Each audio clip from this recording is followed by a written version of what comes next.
Sənə demirəm özgənirim vallahi. İstəyirsən müfetin yanına gir. Hamal kesir malından xəbərim var. Hamal kesir malından xəbərim var. Mənə bunların halından xəbərim var. Biz ayrılmayırdan danışarıq. Biz ayrılıq elə sayıldan danışarıq. Süper bu hissə ayrıldan danışarıq. Oyunca bit qalından xəbərim var. Oyunca bit qalından xəbərim var. Mənə bunların halından xəbərim var. Halından, əhvalından xəbərim var.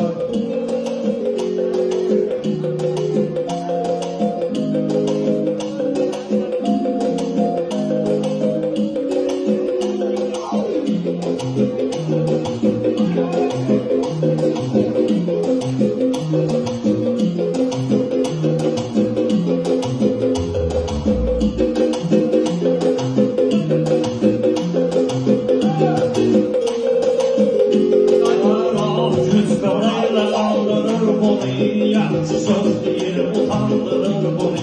Hər biliyim kəlbi yandırır bunu. Qəlbimdə tonqalından xəbərim var.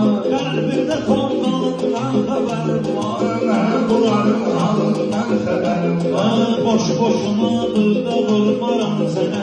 Gözəl kətdə gözəl kişiysən tənə. Hüseyin əsəb olsam deyərdim sənə.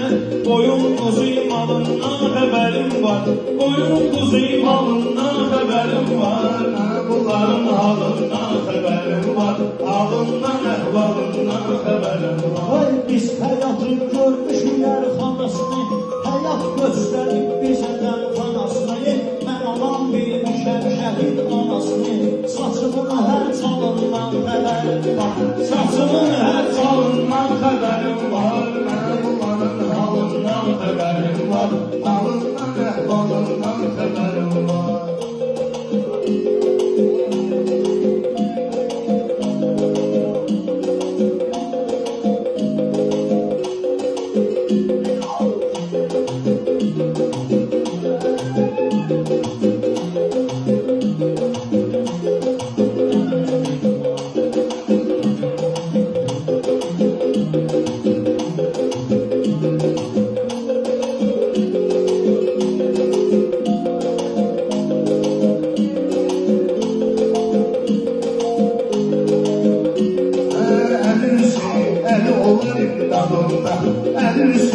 Əli olur imdadımda, mən dediyimi saxlayın yadımda. Əli də vardı Hüseyin.